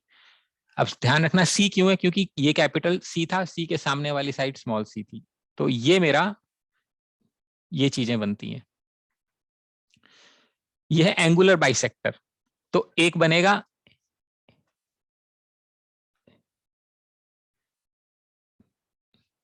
तो एक मेरा इन सेंटर बनेगा R which is A by S, R1 X, इसको X रेडियस बोलते हैं, A बाई एस माइनस ए। बस ध्यान रखना A क्यों ले रहे हैं, क्योंकि वो उस वाली साइड को टच कर रहा है। R2 की value A by S minus B, R3 की value A by S minus C. ये इन रेडियस है, ये X रेडियस है, सारे X रेडियाई, मल्टीपल उसको X रेडियाई बोलते हैं। बताओ यहां तक समझ में आ रहा है? इसको इन सेंटर या और इन सेंटर और एक्स सेंटर्स की ये कहानी है। इसको छोटा कर रहा हूं ताकि पूरी स्क्रीन पे आपको नजर आ जाए। तो इंटरेक्शन बिटवीन हमने अभी क्या, एंगुलर बाइसेक्टर एंड ट्राइंगल। अब ऑब्वियसली ये थोड़ा सा और बेटर बनेगा अगर हम प्रॉपर प्रमोशन में लेंगे, but that is how it will look like. एक अंदर सर्कल बनेगा, तीनों अंदर साइड को टच करेगा, वो इन सेंटर इन सर्कल होता है। और जो एक्स सर्कल होता है वो दो एक्सटीरियर एंगल्स को टच करेंगे और एक साइड को टच करेंगे। तो जिस साइड को टच करेंगे वो डिनोमिनेटर में माइनस होता है। तो ये थोड़ा सा आईपीएम लेवल या डीयू लेवल पे आप देख सकते हो कि ये फॉर्मूला मतलब ये समझ आना चाहिए आपको, और बाकी लेवल में एसएससी और इन सब में फॉर्मूले से सिर्फ काम चल जाता है। यहां तक बात समझ में आ रही है सभी को, क्या कह रहा हूं मैं?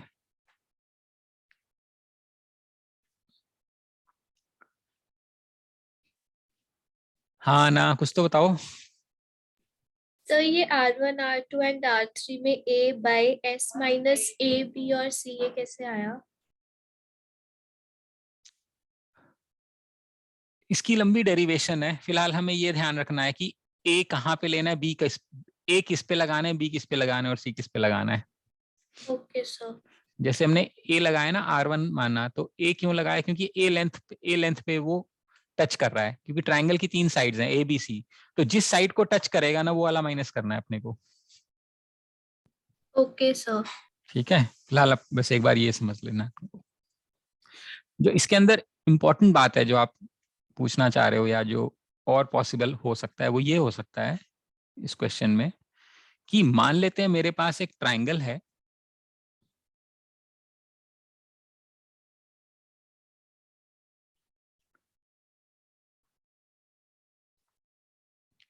ठीक है, ये मेरा एंगुलर बाइसेक्टर है मान लेते हैं।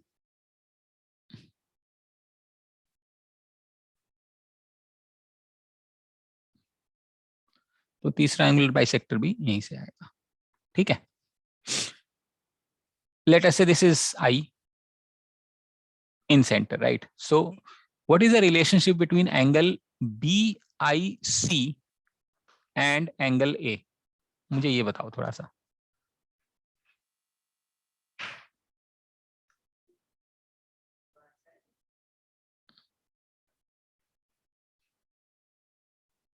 ठीक है, what is the relationship between BIC and angle A?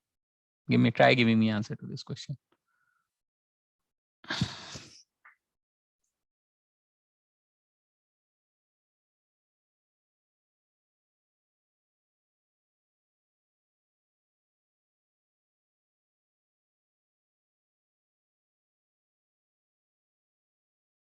So 180 minus twice of angle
equal,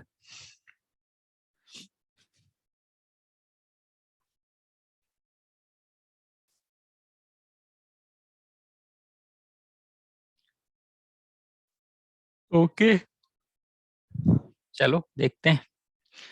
ये एंगुलर बाइसेक्टर्स है, x x y y. So what do we know?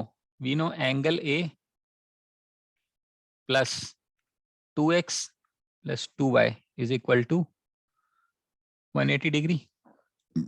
We know angle x plus angle y plus angle I is equal to 180 degree.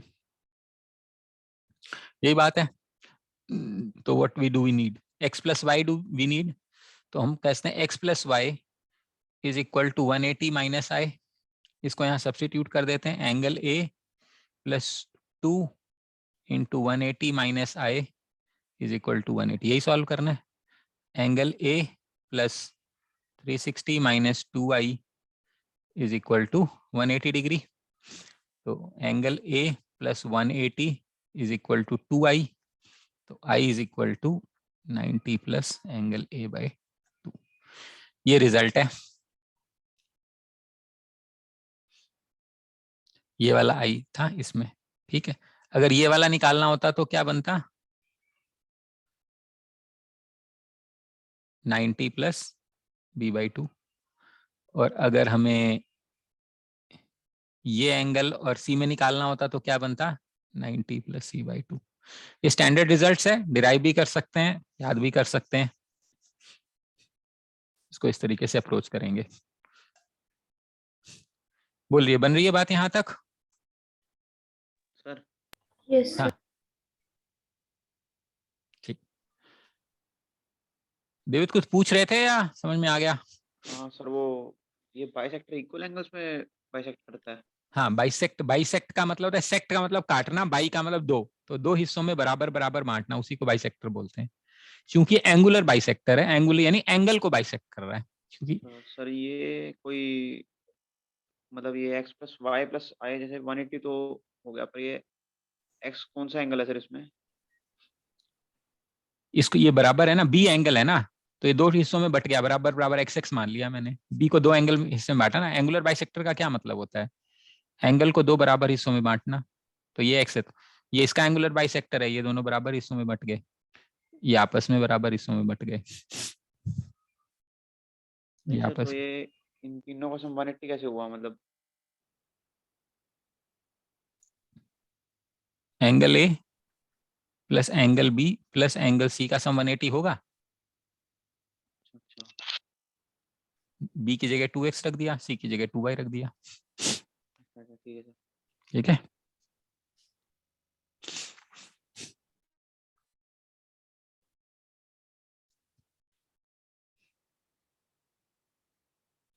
अब एक आता है इसके अंदर angle bisector theorem.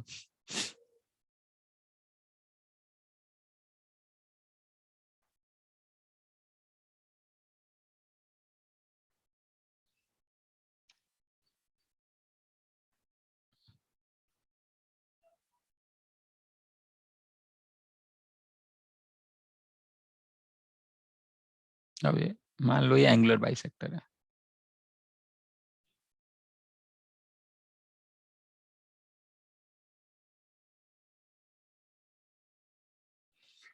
तो जो एंगुलर बाइसेक्टर है ना, वो सामने वाली साइड को इस रेशियो में डिवाइड करेगा, मतलब बीडी और डीसी। किस रेशियो में, जिस रेशियो में ये साइड्स हैं।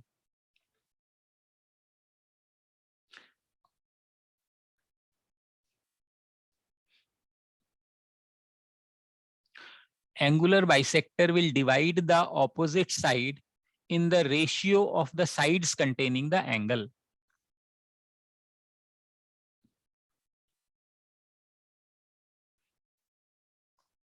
इसका ये मतलब है, जो एंगुलर बाइसेक्टर है, ठीक है, जो एंगुलर बाइसेक्टर है वो सामने वाली साइड को दो हिस्सों में बांटेगी। वो ऐसे हिस्से होंगे, उनका जो हिस्सों का रेशियो है, यानी बीडी अपॉन डीसी, ये हिस्सा, इनका जो रेशियो है वो किसके बराबर है, रेशियो ऑफ साइड्स। कौन सी साइड, जिसमें वो एंगल कंटेंड है, यानी ये एंगल किस में कंटेंड है, ए बी और ए सी में कंटेंड है, ये एंगल ए बी और ए सी में कंटेंड है। तो ए बी और ए सी का जो साइड का रेशियो है वही रेशियो होगा सामने वाली साइड को कैंसिल करने का। ये आईपीएम पॉइंट ऑफ व्यू से बहुत इंपॉर्टेंट है, ध्यान रखना। You may expect questions on this concept. Angle bisector theorem. So the angular bisector will divide the opposite side in the ratio of the sides containing the angle. ये हमारा angle bisector theorem कहलाता है। ठीक है,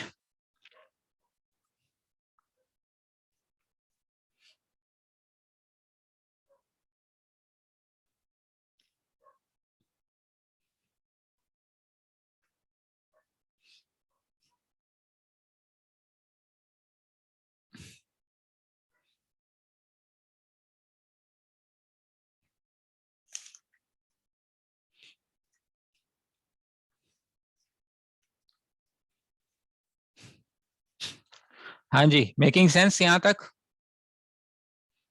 तो ये हमारा angular bisector और ट्राइंगल्स के बारे में जो भी पढ़ाई थी वो हमने कर ली यहाँ तक। एंगल बाइसेक्टर क्या होता है, जो सामने वाले जो एंगल को दो हिस्सों में बांटता है, जहां पे भी दो एंगुलर बाइसेक्टर मीट करेंगे तीसरा एंगुलर बाइसेक्टर भी वहीं पे मीट करेगा। Point of intersection of angular bisector is known as in centre. In centre से अगर हम किसी भी साइड पे परपेंडिकुलर ड्रॉप करेंगे उसको हम इन रेडियस बोलते हैं। Using in radius if you draw a circle it will touch the three sides of the triangle, that circle is known as in circle. The radius, the inner radius can be found out A upon S, where A is the area of triangle, S is the semi-perimeter of the triangle. Similarly, if you draw the exterior angles of the side and take the angular bisector of exterior angle and angular bisector of the opposite angle, the three will meet at a common point that is known as X center. If you drop a perpendicular from X center to the side of the triangle, it will be known as X radius. Using this X radius, if you draw a circle, it will touch one of the sides of the triangle and two extended side. This circle is known as X circle. In a radius, X radius can be found out A by S minus A.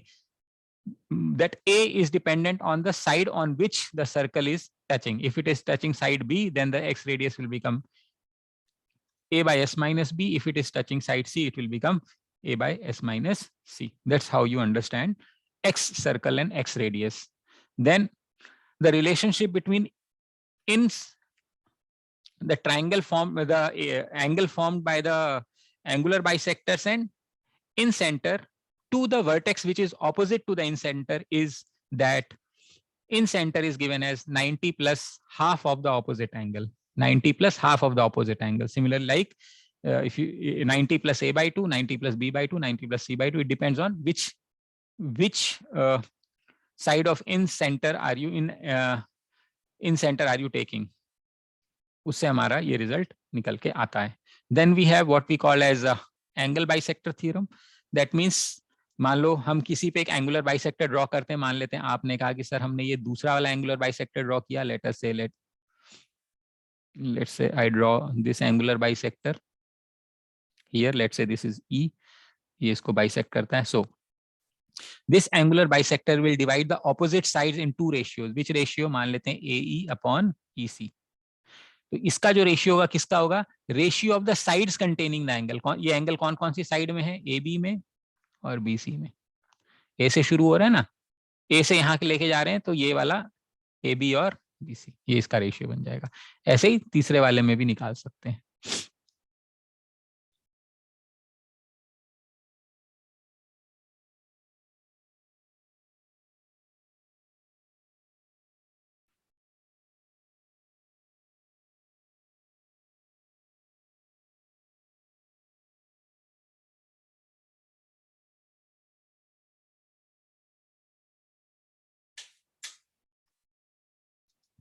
ठीक है, clear है?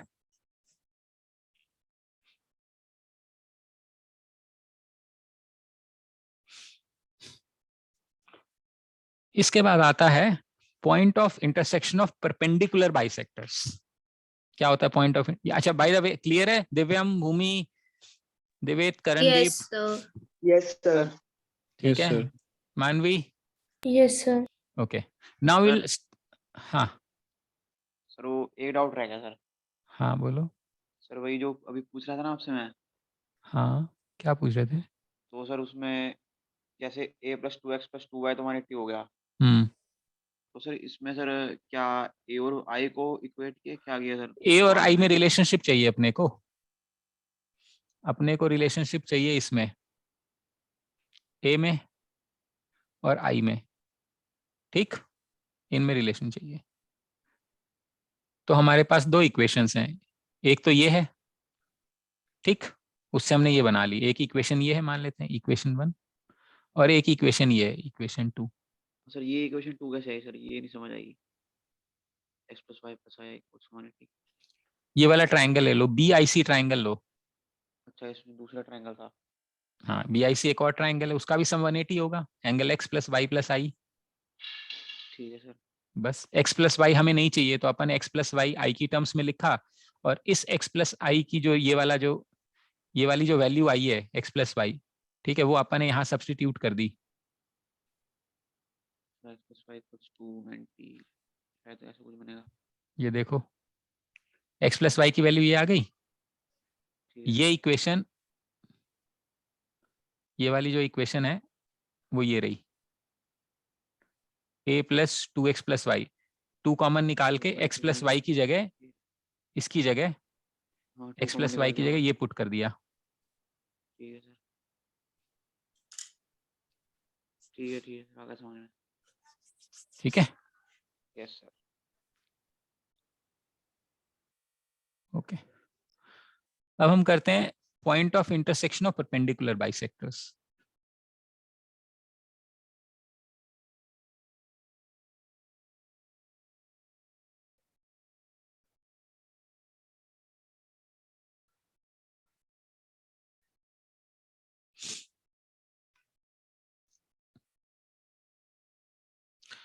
देखिए जितनी भी हम lines पढ़ते हैं ना, नॉर्मली वो वर्टेक्स से पास करती हैं, लेकिन परपेंडिकुलर बाइसेक्टर की जो लाइन है वो कोई जरूरी नहीं है वर्टेक्स से पास करे। ये परपेंडिकुलर बाइसेक्टर है, हो सकता है हम बढ़ाएं तो यहाँ से निकल जाए, तो परपेंडिकुलर भी है और बाइसेक्ट भी कर रही है, इसका ये मतलब है। मान लेते हैं दूसरा वाला परपेंडिकुलर बाइसेक्टर ये है, और मान लेते हैं तीसरा वाला परपेंडिकुलर बाइसेक्टर ये है। तो जहां से दो परपेंडिकुलर बाइसेक्टर पास करेंगे, तीसरा परपेंडिकुलर बाइसेक्टर भी वहीं से पास करेगा, इसको बोलते हैं हम सरकम सेंटर। ठीक, अब सरकम सेंटर से मान लेते हैं हमने कोई रेडियस बनाया किसी भी साइड पे, मान लेते हैं ए है, ये इसको कैपिटल आर बोलते हैं, इसको बोलते हैं सरकम रेडियस। सरकम रेडियस इसको क्यों बोलते हैं, क्योंकि इसको सर्कल मान के, इसको रेडियस मान के अगर हम एक सर्कल बनाएंगे ना, तो वो तीनों वर्टेक्स से पास करेगा।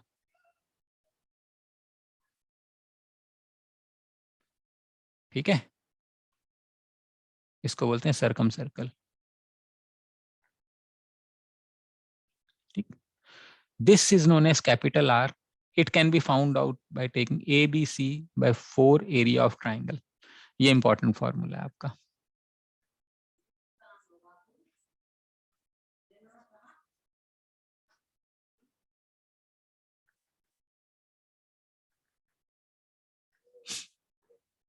ठीक है, so point of intersection of perpendicular bisector is known as circumcenter. If you draw a radius from circumcenter to any vertex, it is known as circumradius, which is represented as capital R.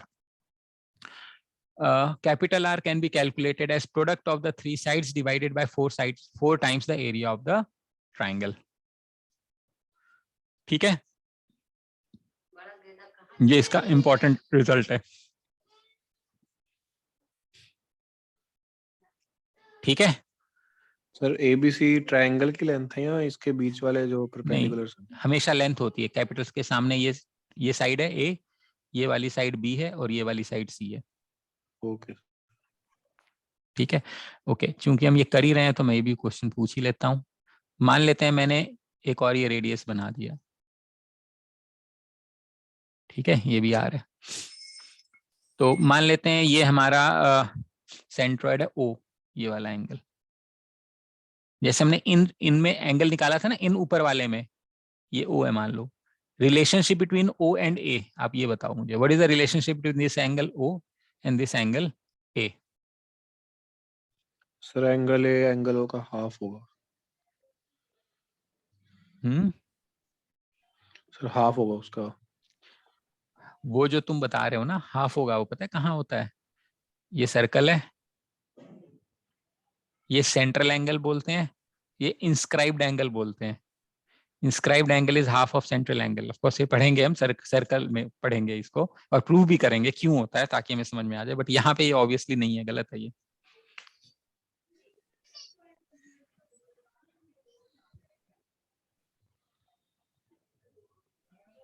ठीक है, इसको निकालो।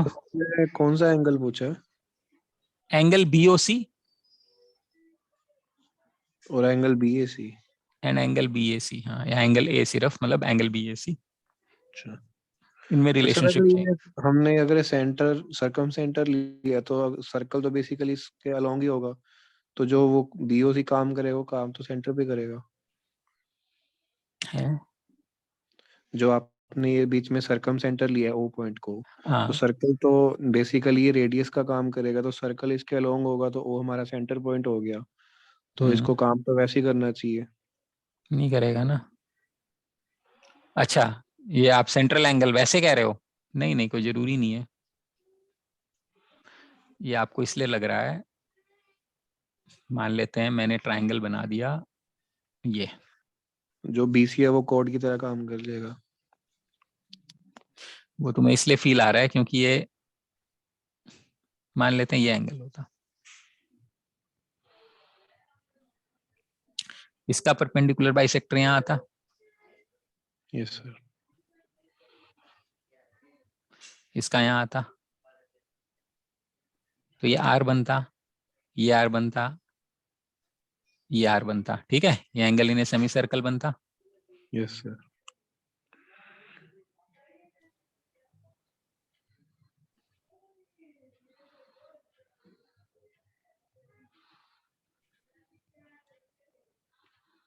Sir इस case में जो angle है वो 90 degree होगा डायमीटर वाला, ये प्रॉपर्टी होती है। हाँ, तो सर ये भी तो उसका हाफ ही होना, वो स्ट्रेट लाइन एंगल होगा 180 और दूसरा उसका हाफ 90।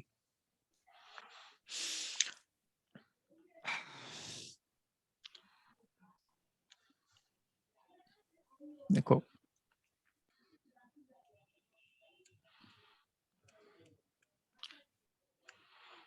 ये सेंटर है, ये रेडियस बन रहा है, ये सेंट्रल एंगल है, इंस्क्राइब्ड एंगल है। हमें चाहिए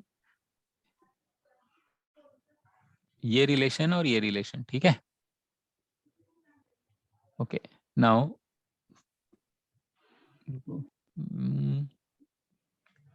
ये मतलब फिगर मैंने गलत बना दी लगता है।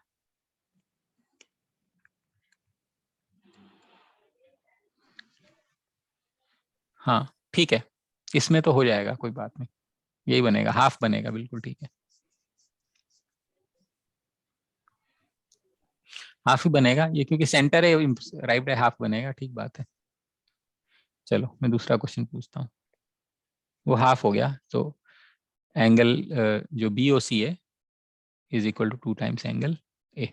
ठीक है, अब एक क्वेश्चन और कर लेते हैं, last question of the day. मैंने एक इक्विलेटरल ट्राइंगल दिया है, मान लो आपको,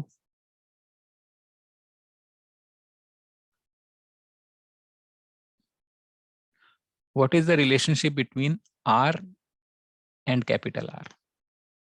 आज तो फॉर्मूले से करो, जब मैं कुछ और पढ़ाऊंगा तो इसका शॉर्टकट भी बताऊंगा। इक्विलेटरल ट्राइंगल में सारी साइड्स बराबर होती हैं। आर का फॉर्मूला होता है ए बाई एस, और कैपिटल आर का फॉर्मूला होता है A B C by 4R 4A। ए का फॉर्मूला मैंने आपको बताया हुआ है, area of equilateral triangle √3/4 A square होता है, side square. Now you do this, tell me what is the ratio of small r to capital R, ये बताना है आपने। सब फार्मूला मैंने दिया, ए का आर का पता है, ए का पता है, मतलब कैपिटल आर पता है, स्मॉल आर पता है, कैपिटल ए का मतलब आपको पता है, एबीसी साइड्स होती हैं, ये मतलब आपको पता है। Just give me what is the relation ratio between capital R and small are.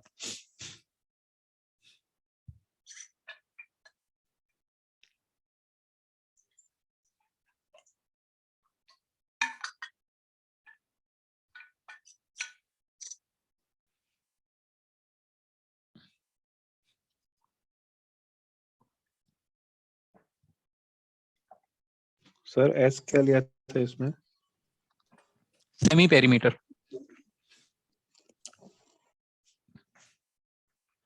S is semi perimeter.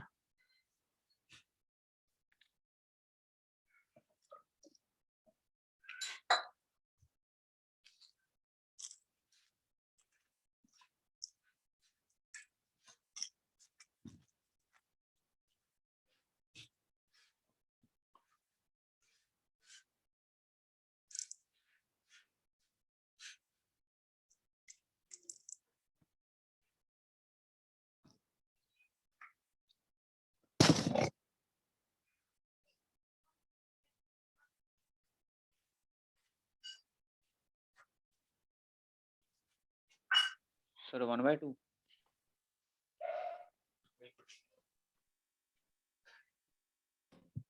So 1/2.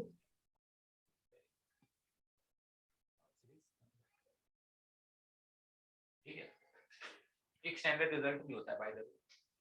मैं आपको जब सेंट्रोइड और ऑर्थो सेंटर करवाऊंगा ना फिर करवाऊंगा। आपने फॉर्मूले से किया है। अगर कोई आपसे सिंपल सी बात पूछ ले, R by capital R of equilateral triangle, आप समझ रहे हो आपको क्या क्या पता होना चाहिए? आपको ये पता होना चाहिए, आपको ये पता होना चाहिए, आपको ये पता होना चाहिए, और आपको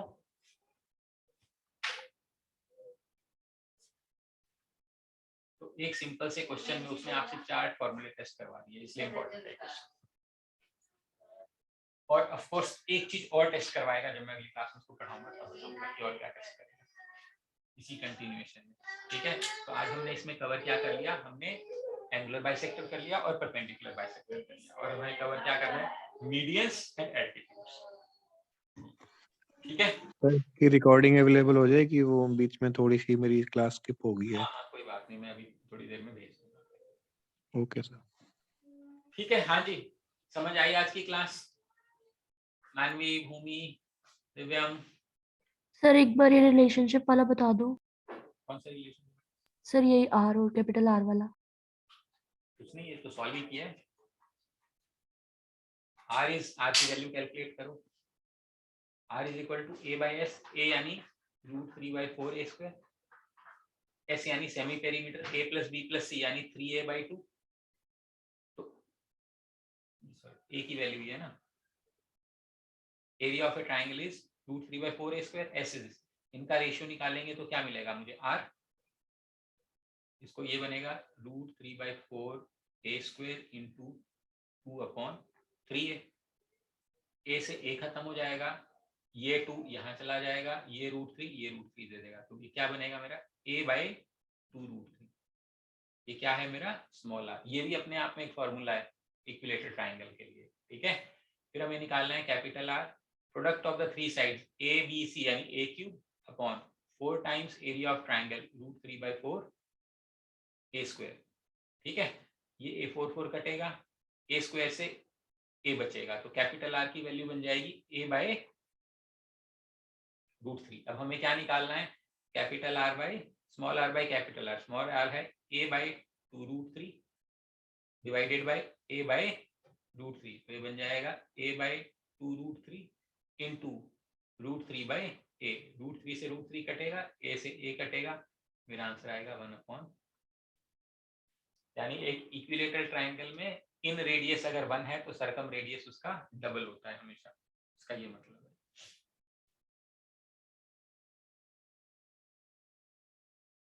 ठीक है, यस सर। और कुछ किसी का? कोई आज जो हमने पढ़ा, कोई क्वेश्चन, कंफ्यूजन, क्लैरिफिकेशन? नोट्स भी चाहिए क्या इसके लिंक के साथ? नहीं चलो सर, हाँ, बस उसका लिंक दे देना, उसमें दोबारा समझ लूंगा। ठीक है, ठीक है, then that should be all from my side. I hope you have understood. कल क्लास नहीं होगी इस बजे, क्योंकि एक और इंटरव्यूज की कुछ क्लास शेड्यूल्ड है। ठीक है, बाकी सैटरडे को एज यूजुअल होती है। ठीक है,